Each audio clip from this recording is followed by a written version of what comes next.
Alright, coming to you with a little bit of a different video, still Canadian Highlander, but not a deck tech. What I figured I'd do is look at the top 8 cards from Innistrad Midnight Hunt that I'm excited to build with. These aren't necessarily the best cards for Canadian Highlander or the best cards in general, just my top 8 cards that I'm excited to experiment with and try. So at number 8, I put Faithful Mending. It's a white and a blue for an instant. You gain 2 life, draw 2 cards, and then discard 2 cards with flashback of generic white and a blue. So it's an instant speed Faithful Saluting, as well as an instant speed Careful Study, with some life gain attached. It's in colors that I like playing. I mean, I also like playing red, but it's interesting having it color shifted into white and blue at instant speed. So I think there's a lot of potential for this card. It is card disadvantage. That's something you should know at least the first time you cast it, just like Faithless Looting. But if you're using our graveyard in any way, which a lot of decks do, this card I think has a lot of potential there, as well as gaining 2 life can't be understated. Number 7, I put Consider. I think this card is going to be played in a lot of decks that I play. So if I was ordering this list on the number of times that I'm going to be playing this card because it's good and I like playing Opt, and this is basically a better Opt in most cases, this would be a lot higher. But because it is not that interesting of a card, in that it does surveil 1, mills basically can mill you 1, and then draw a card, as opposed to Opt, which scries 1, then draws you a card. It is that slight improvement, and maybe there's some more graveyard-centric decks that I want to be putting this in. But overall, it's not that interesting of a card, I don't think. Rem Carolus, the Stalwart Slayer. Generic red and a white for a legendary creature, human knight, 2/3 flying haste. With this line of text, if a spell would deal damage to you or another permanent you control, prevent that damage. As well as if a spell would deal damage to an opponent or a permanent an opponent controls, it deals damage +1 instead. If you watch my my Jeskai Flyers deck, the Burning Skies, I think you'll know, oh yeah, I like this guy. I'm going to be putting him somewhere in that deck. This effect of preventing damage to your permanents is a great boon to that deck, because one of the problems it has is, well, if its threats get picked off by lightning bolts or whatever, you're not going to be doing too much. And if you can just protect Rem with either a counterspell or something that prevents all your other guys from getting killed, that's a great way to go forward. So Reb Carolus, I love playing hasters. He's got haste, and he's a pretty good body as well with a 2/3. So I am excited to try slamming some swans into my enemies. Number 5, I put the Malevolent Hermit. It's 1 generic and a blue for a human wizard, 2/1. 1 blue, sacrifice Malevolent Hermit, counter a non-creature spell unless its controller pays 3, and it has a new mechanic called Disturb. For 2 and a blue, you may cast this card from your graveyard transformed for its disturbed cost. When you do, it comes in as the backside as a Benevolent Geist, a Spirit Wizard, 2/2. Flying, non-creature spells you control can't be countered, and if it would be put into a graveyard from anywhere, exile it instead. Now the reason I'm excited to play this card is because I really like the 2-for-1 nature of this creature. It's like flashback. The 2-for-1 spells with flashback are like fantastic. This is just putting it on a body. Now a 2/1 body for 2 is not super exciting, but the ability to say, hey, I have this onboard miscast type effect. So if you're going to be casting some planeswalker or some instant, you better be holding up 3 unless you want me to counter it. Or they can remove this guy, or you can simply just, well, block their Goblin Guide or something with it. And then later, at some point, you can turn it into the Benevolent Geist, get a flyer in there. Your spells can't be countered. So I think the 2-for-1 nature of these disturbed creatures is really interesting, and I really like it on this Hermit, this poor, angry dude. I guess he's not poor; he's just angry. But I'm interested in playing with this guy as well. Another transform card. This one doesn't have disturb. This is a werewolf. Graveyard Trespasser. 2 generic and a black for creature human werewolf. It has ward, discard a card, and when it enters the battlefield or attacks, exile up to 1 target card from a graveyard. If a creature card is exiled, each opponent loses 1 and you gain 1. That's the day side. The night side is the exact same, except it exiles 2 cards when it enters or attacks. Now, one of the reasons I like this guy is that ward cost, discarding a card. 3/3 for 3 I think is fair. It's an okay body.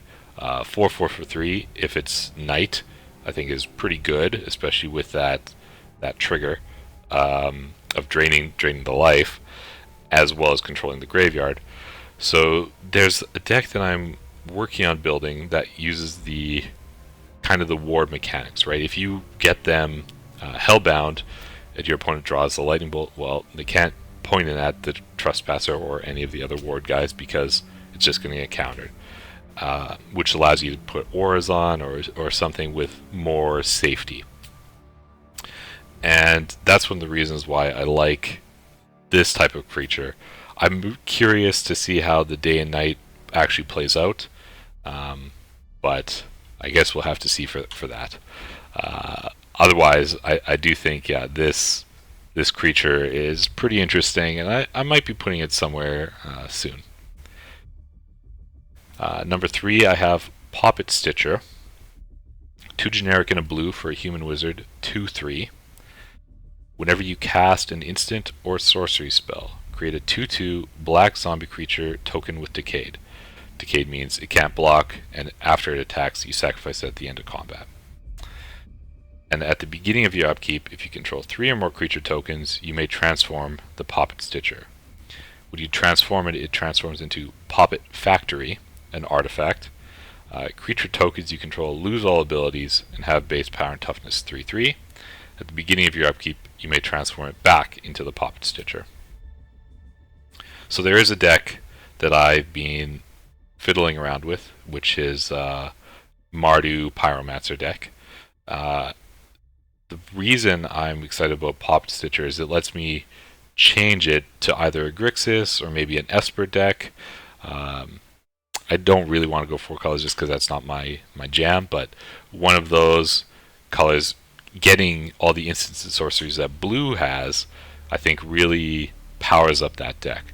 So I'm excited to see what I can do with Poppet Stitcher as like just build this really aggressive token based deck, and then I think the fun part is, yeah, like if I haven't attacked with my decayed tokens, or I create a bunch on their turn, and then it's my turn, I can control them and turn them into 3/3s.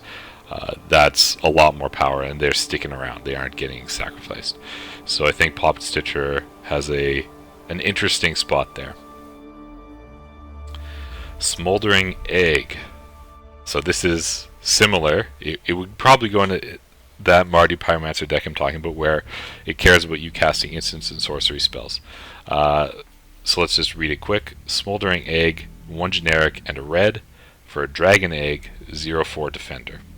Just like Thing in the Ice, except it says whenever you cast an instant or sorcery spell, put a number of Ember counters on Smouldering Egg equal to the amount of mana spent to cast that spell.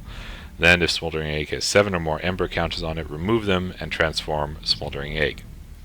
When you transform it, it turns into the Ashmouth Dragon, a 4/4 flying creature. And whenever you cast an instant or sorcery spell, Ashmouth Dragon deals 2 damage to any target. reason I like this is it's kind of interesting.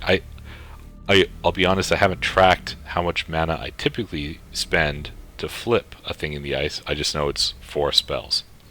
Now, thinking of the spells that I'm typically casting, it's like a cantrip, maybe a counter spell, maybe a draw spell, another counter spell.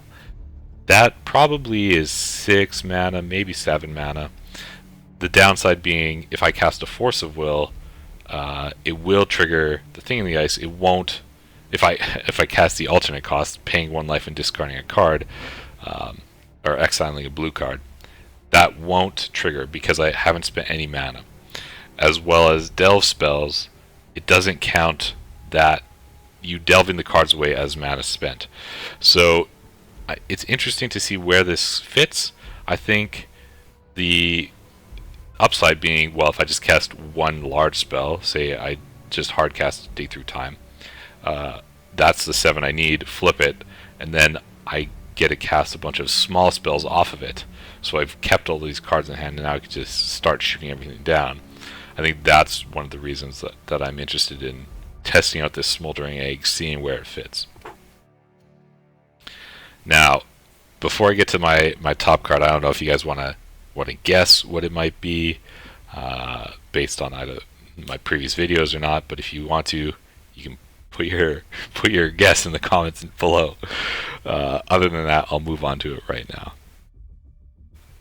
So Slowgurk, the Overslime. Generic, green and a blue. Legendary creature Ooze, 3/3 trample. Whenever a land is put into your graveyard from anywhere, put a 1/1 counter on Slowgurk, the Overslime. You remove 3 counters, you can return it to your hand, and when it leaves the battlefield, return up to 3 land cards from your graveyard to your hand. So I definitely have decks in mind for this guy. I actually purchased 3 of this guy because I was like, well, I'm going to give 1 to my wife. I'm going to put 2 in some other Highlander decks and figure something out there. Slowgurk, I think, is really interesting in that the self-mill strategies, you can just pump them up. You could put him in some Oath of Druids deck or something and have a whole bunch of lands the next turn go into your yard, just pump them up a lot, similar to Countryside Crusher. I think there's a lot of stuff you can do with Slowgurk, and he's a pretty interesting creature to give the arsenal. So I'm curious what you guys think. What's the card that you're most interested in playing? And yeah, if you want, let me know in the comments below. Thanks a lot for watching. Hey guys, thanks for watching the video. If you have any ideas you want for deck techs or something you want me to cover, let me know. I'm hoping to keep doing this for a while, at least until I run out of ideas. So thanks again. Have a good one.